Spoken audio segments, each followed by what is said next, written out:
मेरे पति को बचा, मेरे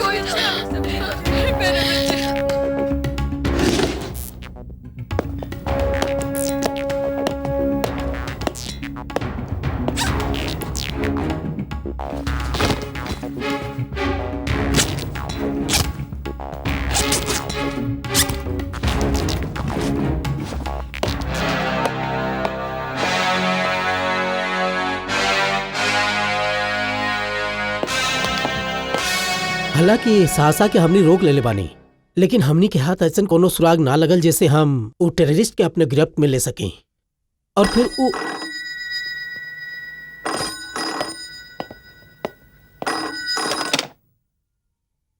इंस्पेक्टर विशाल यार,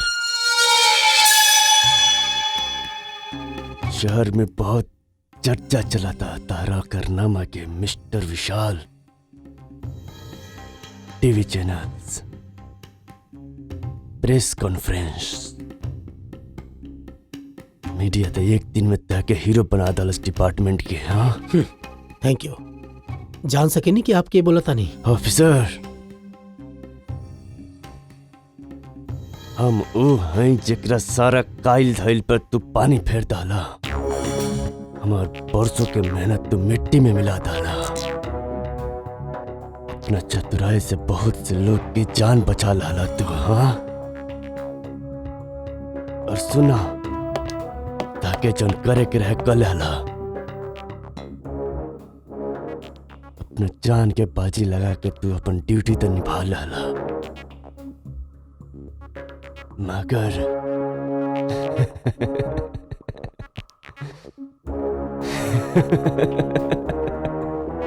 आगे ऐसा ना होई, ऐसे ना होई। इंस्पेक्टर विशाल, हम चुनौती देता नहीं। आवे वाला बर्बादी के बचा सकता तो बचा ला तू। बहुत नाज बना था कि अपना वर्दी पर, हाँ, बड़ा अरमान बता के अपने वर्दी पर मेडल बढ़वावे के। सुना, अरे तू हमार सुन, अब एक जगह ना, एक साथ कई जगह पर भयानक धमाका हुई।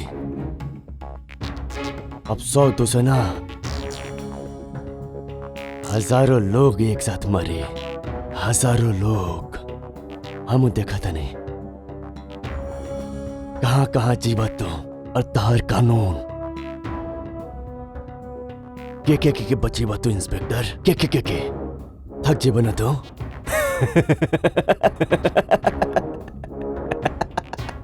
You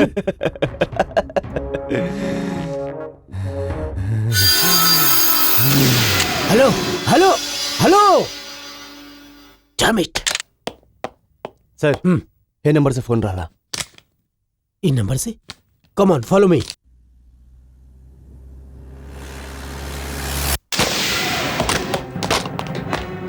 follow me. अंदर जाके चेक करो फौरन। Yes sir.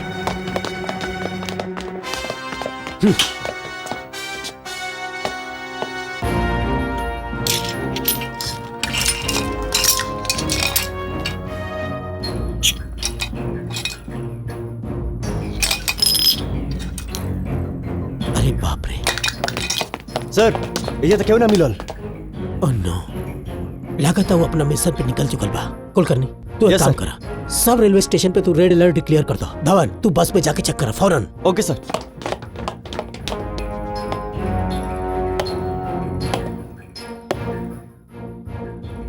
Suhasini, yes.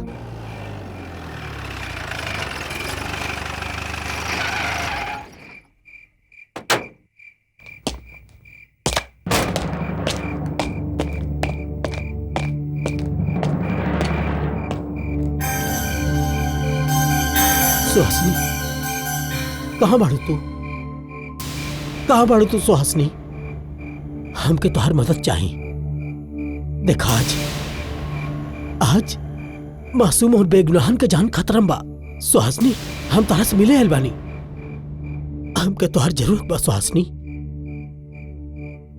Suhasini please please आजा सुहासनी। सुहासनी, कहाँ बाड़ू तू सुहासनी? प्लीज आजा सुहासनी। सुहासनी प्लीज आजा।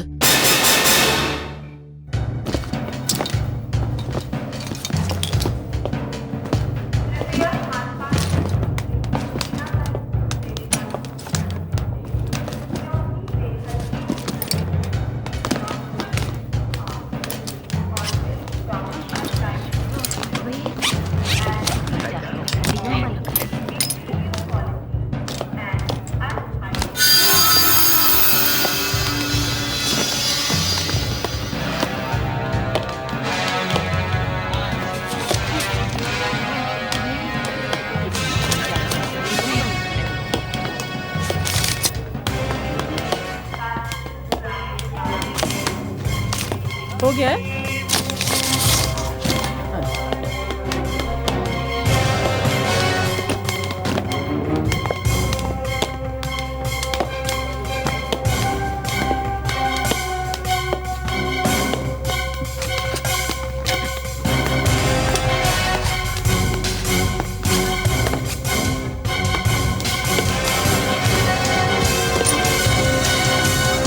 ये बैग ठीक से चेक कर।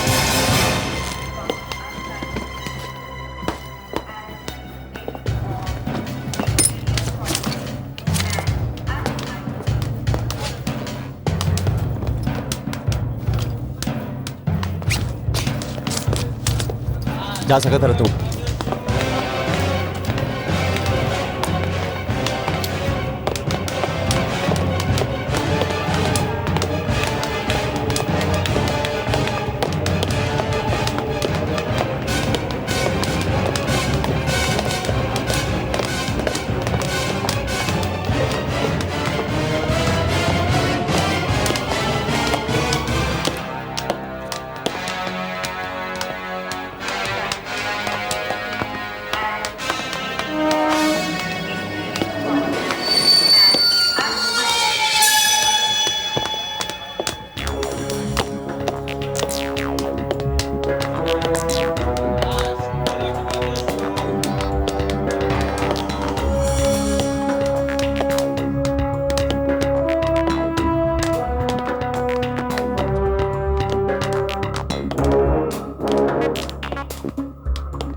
भूत, भागा भागा लो यहाँ से जल्दी जल्दी।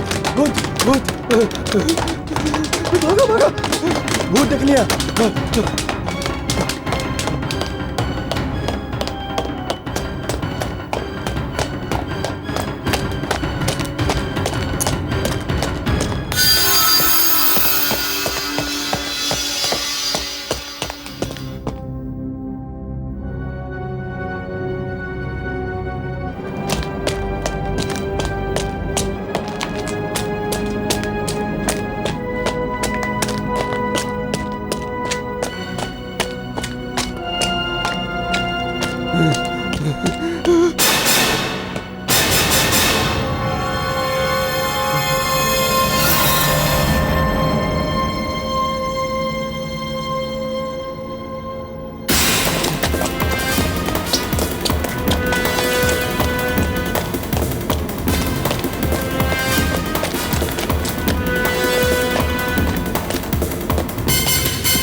क्या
हो तू? हम बतावत है हम के हई 6 मार्च के शाम के रेलवे स्टेशन के ट्रेन के कंपार्टमेंट में जे बॉम्ब ब्लास्ट होत रहे ओकरा में बहुत लोग मर गए जिनमें से एगो हम रही, हम भी रही। हमार नाम सुहासनी रस्तोगी हई। का? हाँ, वही दिन शाम के हमार सगाई होखे वाला रहे। हम शॉपिंग करके घर वापस जात रहनी, लेकिन वो बम ब्लास्ट हमार जान ले लेहलस। ना ना तो जौने जगह पे खड़ा बाड़ा नीचे देखा, वो हमार चिता के राख बा।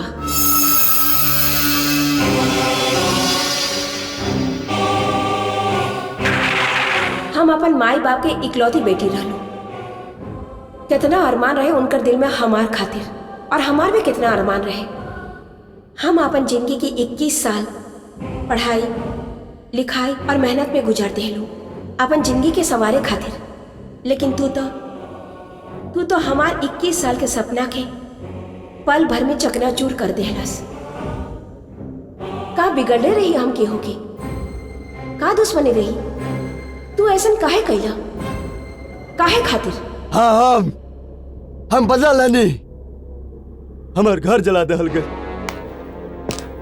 हमार माँ बाप भाई बहन के जिंदा जलावल गई।